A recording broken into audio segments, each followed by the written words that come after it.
Hi there. Are you a woman who's going through menopause or has gone through menopause and you're struggling with issues such as weight gain? You've got a bigger belly than you ever wanted. You've got issues such as brain fog and inflammation, lack of energy, trouble sleeping, hot flashes. There's a wide range of symptoms that we experience as we women go through menopause or even have after gone through it, we might be dealing with some ongoing issues.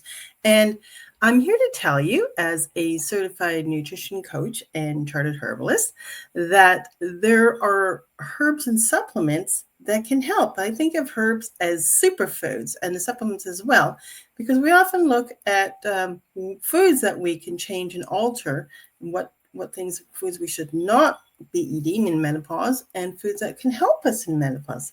For instance, foods such as walnuts are very beneficial for women in menopause because they've got omega-3 fatty acids. And omega-3 fatty acids, such as oils that you get from fish, like salmon and say sardines, are very beneficial to your health and very beneficial for joint health.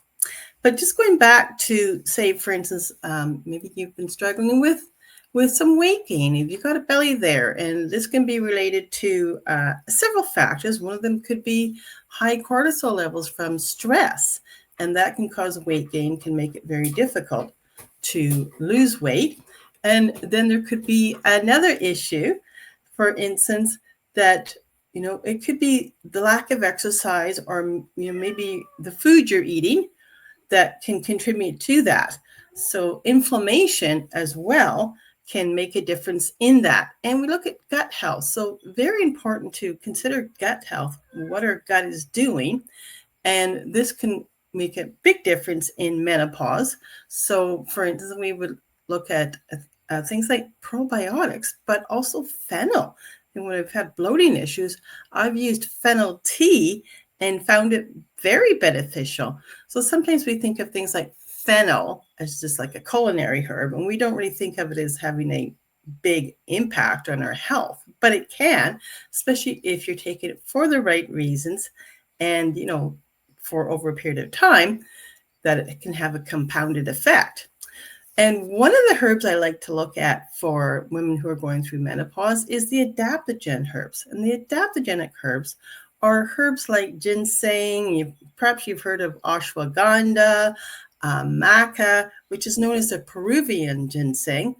And these adaptogen herbs are wonderful because they have a number of benefits. They can help balance hormones. They can help with clearer thinking, increasing our motivation and drive.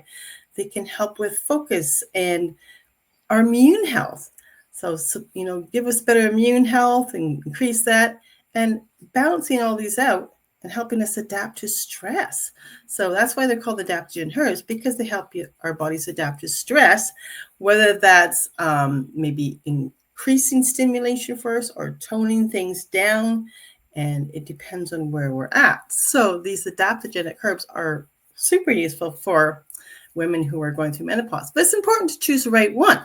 For some people, maca is a better choice.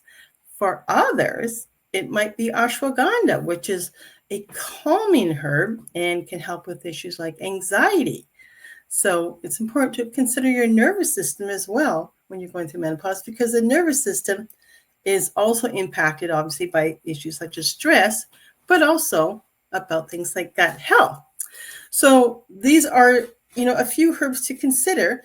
And I want to take a moment to just sort of let you know about a program I'm starting on June 25th. That's tomorrow. It's actually called Thriving Naturally in Menopause. And we're going to cover several things in the course. One of them is like understanding our hormonal shift, things like calming cortisol, and herbs and supplements that can help with that, along with good nutrition, sleep, mood, and mental clarity.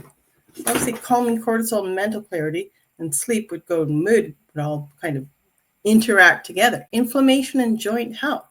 So for instance, if you've ever experienced brain fog, then that is inflammation is definitely contributing to brain fog. So you want to look at ways of toning down our inflammation. Weight, digestion, and your blood sugar levels. So obviously, if you're going to be eating a lot of unhealthy foods or things that are going to cause too many calories, and that can contribute to the weight gain. But it's not what the food you eat, but when you eat them can have an impact as well. And the role that herbs can play to have a better effect on your weight. And the other one is, of course, at the end, we want to look at the integration of all of these and how you would thrive. So I like to look at what makes the most sense and what is the most practical things to do that can have the biggest effect. So I want to sort of put some information below about the link. And if you're watching this later, then you can also follow up and there'll be information there. I thank you for watching and have a great day. See you soon.